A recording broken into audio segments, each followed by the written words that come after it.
Shalom, salam jumpa dalam kasih Tuhan kita Yesus Kristus.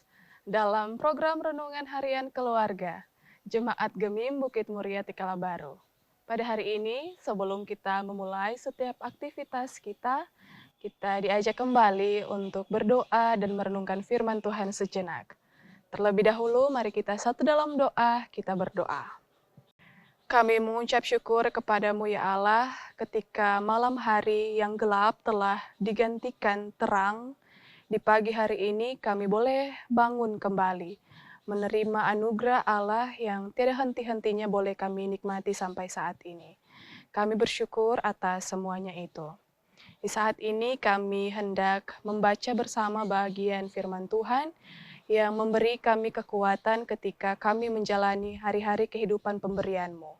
Maka biarlah hikmat yang berasal daripadamu saja yang mampukan kami untuk memahami maksud dari firman yang akan kami renungkan sebentar. Terima kasih banyak, di dalam nama anak-Mu Kristus Yesus kami berdoa. Amin. Keluarga Kristen yang dikasihi dan berkati Tuhan, mari kita membuka bagian firman Tuhan dalam kitab Injil Yohanes. Injil Yohanes pasal 20 ayat 24 dan ayat 25 yang akan menjadi bahan renungan kita di hari ini.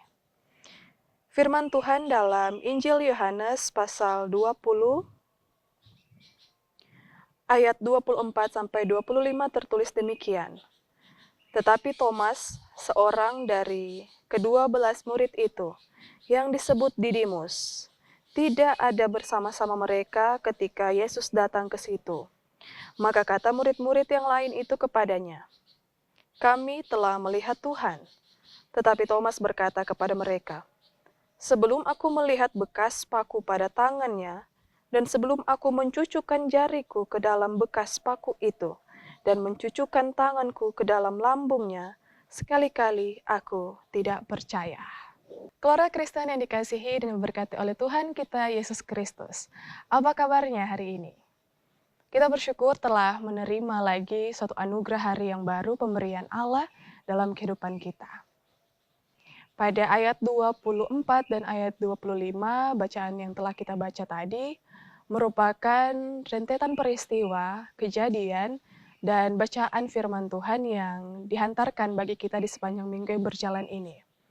Bila mana pada ayat-ayat sebelumnya, pada ayat 19 sampai ayat 23, merupakan peristiwa ketika Kristus Yesus menampakkan dirinya kepada murid-murid di luar Thomas, di mana para murid-murid itu percaya kepada Kristus Yesus melalui penampakannya.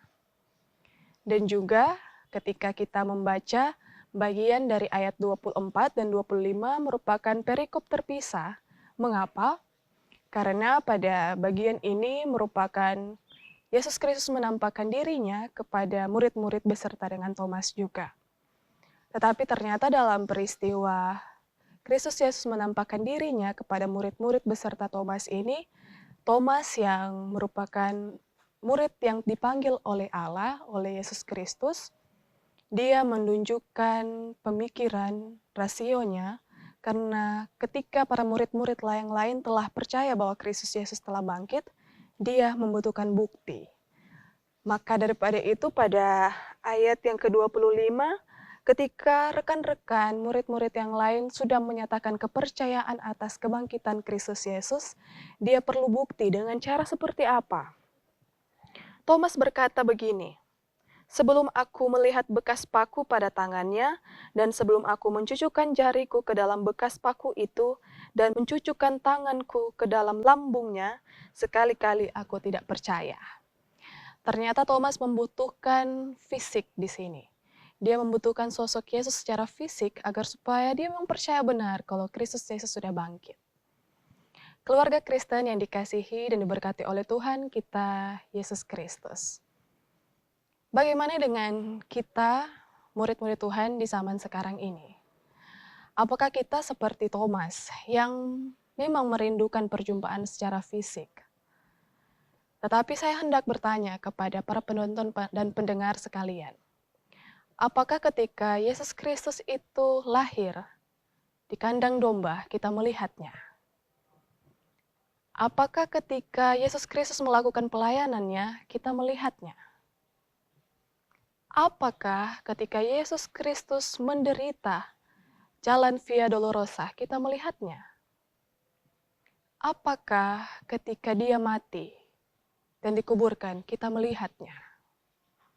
Sekali-kali tidak satupun yang kita lihat secara fisik, secara langsung. Tetapi ternyata Yesus Kristus yang adalah firman, kita mengalami perjumpaan itu melalui firman ini. Yang kita dengarkan, yang diajarkan, dan yang kita lakukan. Disitulah Yesus ada. Maka pada akhir perikop ini tertulis bahwa berbahagialah mereka yang tidak melihat, namun percaya. Maka saya yakin dan percaya pun kita sebagai orang-orang Kristen masa kini, memang benar kita tak melihat Yesus Kristus secara fisik bagaimana perjalanan kehidupannya. Bahkan ketika dia bangkit, kita tak melihat. Tetapi anugerah demi anugerah terus dia berikan dalam kehidupan kita. Perjumpaan demi perjumpaan karya-karya Roh Kudus selalu teralami dalam kehidupan kita. Maka kita berbahagialah. Amin. Keluarga Kristen yang dikasihi dan berkati Tuhan, mari kita berdoa. Betapa bersukacitalah kami kepadamu ya Allah, pemelihara kehidupan, ketika kami telah menerima kabar sukacita perihal kebangkitan Kristus Yesus. Dan ini pun menjadi tanda kemenangan yang luar biasa atas iman pengharapan kami. Sekali-kali bila mana Engkau dapati ada di antara kami yang ketika kami diperhadapkan dengan tantangan kehidupan, diperhadapkan dengan kemajuan teknologi yang ada yang terus mengandalkan rasio kami, dan kami mulai meragukan kehadiran Allah di tengah-tengah kehidupan ini. Ampunilah kami. Ketika firman boleh terus menyadarkan kami bahwa memang kami tak melihat secara langsung bagaimana Allah di dalam Kristus Yesus secara fisik. Tetapi ternyata kami terus mengalami kehidupan yang damai sejahtera. Sehingga ternyata Engkau telah memberikan kami kebahagiaan sampai saat ini. Memang kami sadari dalam kehidupan keberimanan kami terus diperhadapkan dengan berbagai tantangan, pergumulan, pencobaan di saat ini. Tetapi biarlah ajarkanlah kami, ingatkanlah kami, mampukanlah kami untuk melewati setiap fase-fase kehidupan ini, sembari kami terus beriman kepada Kristus Yesus yang sudah bangkit. Walau kami tak melihatnya secara langsung, tapi kami tetap percaya teguh kepadamu.